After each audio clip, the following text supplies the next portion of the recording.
കൃപ നിങ്ങളുടെ ലൈഫിലെ വലിയൊരു അത്ഭുതം തന്നെയാണ്. ഇതുപോലെ മറ്റെന്തെങ്കിലും ഒരു അത്ഭുതം ഓർത്തെടുക്കാനായിട്ട് സാധിക്കുന്നുണ്ടോ പേഴ്സണൽ ലൈഫിലോ നിങ്ങളുടെ ഫാമിലിയിലോ? ഇതെന്ന് പറഞ്ഞാൽ ഞാൻ എൻ്റെ ജീവിതം കൈവിട്ട് പോകേണ്ട ഒരു സമയം എൻ്റെ ജീവിതത്തിലേക്ക് എൻ്റെ കർത്താവ് തിരിച്ചു കൊണ്ടുവന്ന ഒരു സംഭവമാണ് ഓർമ്മ വരുന്നത്. കാരണം ഒരു 5 വർഷം മുന്നേ ഞങ്ങൾ തോമ്പടി താമസിക്കുന്ന സമയത്ത് ടി വി കണ്ടുകൊണ്ടിരിക്കുമ്പോൾ പെട്ടെന്ന് എനിക്ക് ഹാർട്ട് പ്രോബ്ലം ആണെന്ന് എനിക്ക് അറിയത്തില്ലായിരുന്നു. എനിക്ക് ഭയങ്കര അസ്വസ്ഥതകൾ തോന്നി. പെട്ടെന്ന് വെട്ടി വേർക്കാൻ തുടങ്ങി. വാഷ്റൂമിൽ പോകണം കണ്ടിന്യൂസ് ആയിട്ട്. പെയിൻ റേഡിയേറ്റ് ചെയ്യണം തുടങ്ങി ബാക്കിൽ കൂടി. ഇപ്പോൾ വൈഫിൻ്റെ അസ്വസ്ഥത കണ്ടിട്ട് പുള്ളിക്കാരത്തി ചോദിച്ചാൽ എന്ത് പറ്റിയെന്ന് ചോദിച്ചപ്പോൾ ഞാൻ പറഞ്ഞു ഇങ്ങനെയുള്ള സിംറ്റംസ് ഒക്കെ ഉണ്ട്, എന്താണെന്ന് അറിയത്തില്ല എന്ന് പറഞ്ഞു. പുള്ളിക്കാരത്തി ഇങ്ങനെ മെഡിക്കലിൽ പഠിച്ചിട്ടുള്ളൊക്കെ ഉള്ളതുകൊണ്ട് പെട്ടെന്ന് പറഞ്ഞു ഇത് ഹാർട്ടിൻ്റെ പ്രോബ്ലമാണ്, നമുക്ക് വേഗം ഹോസ്പിറ്റലിലോട്ട് പോകാമെന്ന് പറഞ്ഞു. വേഗം അടുത്തുള്ള ഹോസ്പിറ്റലിലോട്ട് പോയി.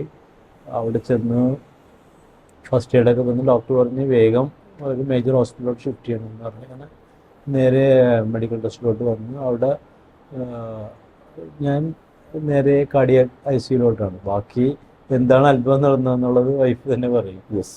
ഞങ്ങൾ ലോക്കലായിട്ടുള്ള ഹോസ്പിറ്റലിൽ പോയപ്പോൾ അവർ പറഞ്ഞത് ഭയങ്കര സീരിയസ് ആണ്, ഇത് ഹോസ്പിറ്റലിൽ എത്തുമെന്ന് അറിഞ്ഞൂടാന്ന് പറഞ്ഞു.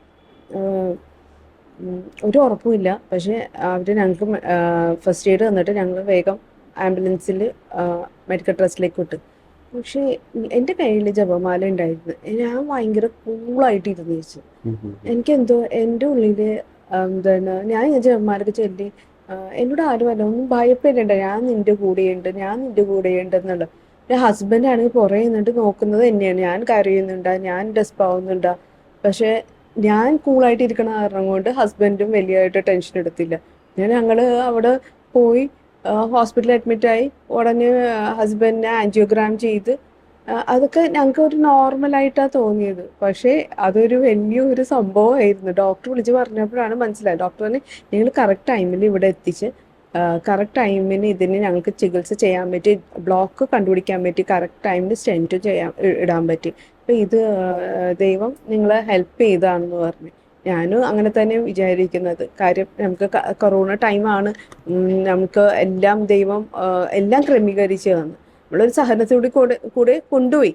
ജസ്റ്റ് ദൈവം നോക്കുന്നതന്നെ നമ്മൾ ആ സമയത്തും ദൈവത്തെ തള്ളി പറയോ ഇല്ലേ എന്ന് നോക്കുന്നത്. പക്ഷെ ഞങ്ങൾ സ്ട്രോങ് ആയിട്ട് തന്നെ ഈശ്വരനെ വിളിച്ച് പരിശുദ്ധ അമ്മയുടെ ജപമാലയും ചൊല്ലി ഞങ്ങൾ 3-ാമത്തെ ദിവസം റൂമിലേക്ക് മാറ്റി.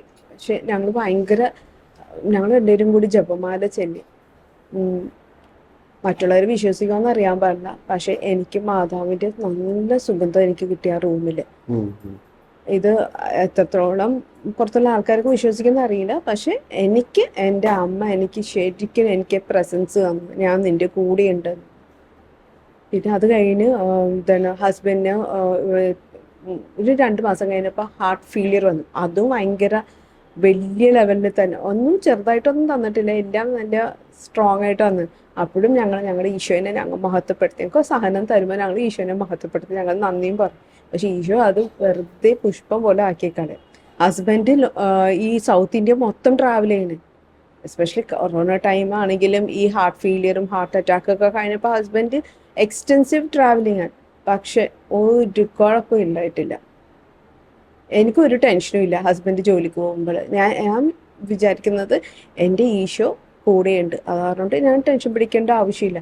പല ആൾക്കാരും പറഞ്ഞിട്ടുണ്ട് ഇനി ഒത്തിരി ട്രാവൽ ചെയ്യുന്ന ആൾക്കാർക്ക് തന്നെ ഹാർട്ട് ഡിസീസ് ഉള്ള ആൾക്കാർക്ക് വല്ല ട്രെയിനിലൊക്കെ വെച്ച് വല്ല അറ്റാക്കൊക്കെ വന്നാൽ ആരും ഉണ്ടാവില്ല സഹായിക്കാൻ. പക്ഷെ എനിക്ക് അങ്ങനത്തെ ഒരു പേടിയേ ഇല്ല.